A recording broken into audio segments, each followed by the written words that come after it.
सन्माननीय शरदचंद्रजी पवार साहेबांनी काल एक स्टेटमेंट केलं की मूळ ओबीसींनाच स्थानिक स्वराज्य संस्थांमध्ये आरक्षण द्या, कुणबी समाजाला नव्यानं प्रमाणपत्र घेणाऱ्यांना देऊ नका, अशा पद्धतीचं त्यांचं वक्तव्य काल स्पष्टतेनं मीडियात झळकलं.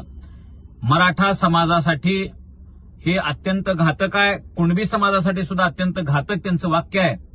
आणि शरदचंद्र पवार साहेबांनी 23 मार्च 1994चा GR काढून मराठ्यांच्या पाठीत खंजीर खुपसून मराठा जातीच्या हिश्श्याचं 16% आरक्षण ओबीसीमध्ये अनधिकृत पद्धतीनं, असंवैधानिक पद्धतीनं, बेकायदेशीररित्या ओबीसीमध्ये वर्ग केले.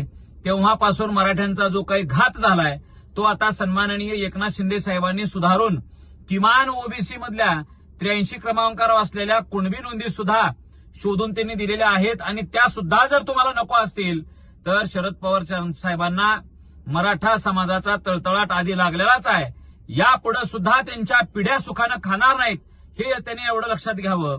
माझं सन्माननीय शरदचंद्रजी पवार साहेबांना सांगणं आहे की पवार साहेब, तुम्हाला जर काही चांगलं करता येत नसेल तर तुम्ही मराठ्यांच्या पाठीत पुन्हा पुन्हा पुन्हा पुन्हा पुन्हा पुन्हा खंजीर खुपसू नका. आणि मला एक सांगा, तुम्ही मराठा जातीसाठी आजपर्यंत नेमकं काय केलंय? पण तुम्ही भावनिक करून तुमची काही प्रस्थापित माणसं पुढे करून मराठा जातीचं मतदान तेवढं घेतलेलं आहे. तुमच्या पिढ्यांचा, तुमच्या खानदानीचा उद्धार तुम्ही करून घेतलाय, तेही मराठा जातीच्या नावानं करून घेतलाय. आणि शरदचंद्र पवार साहेब, जर आज आम्हाला काही मिळत असेल तर त्या मिळत असलेल्या ताटामध्ये तुम्ही माती कालवू नका. माझं पवार साहेबांना सांगणं आहे की तुम्ही म्हातारपणी मराठ्यांच्या शिव्या खाऊ नका. उद्धव ठाकरेंनी सुद्धा धाराशिवमध्ये गेल्यावर काल बोललेत की मूळ ओबीसीना द्या. अरे तुमच्या काय बापाच्या घरचं द्यायला का तुम्ही? ओबीसी हा 1967ला यादी जी मूळ तयार केलेली आहे त्या मूळ यादीमध्ये कुणबी शब्द 1967 पासून आहे, 83 क्रमांकावर आहे. आणि जर ओबीसी मधल्या ह्या कुणब्याला राजकारणापासून तुम्ही वंचित ठेवत असाल तर तो संविधानाला अनुसरून तो निर्णय नाही.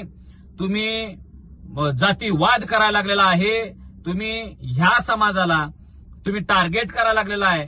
आणि म्हणून शरदचंद्र पवार साहेबांच्या पाळ्या मुळ्या खोडून काढून मराठा समाज ठेवणार. आणि मनोज जरांगे पाटलांना आता जाणीव होत असेल.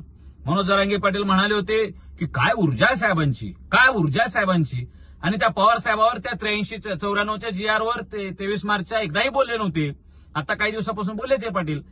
पण त्याच शरद पवार साहेबांनी एवढ्या संघर्षातून मिळालेल्या कुणबी नोंदींच्या संदर्भात सुद्धा किती घातक विचार ठेवलेले आहेत हे आता मनोज जरांगे पाटलांना सुद्धा लक्षात येईल. मराठ्यांना तर आधीच कळालेलं आहे.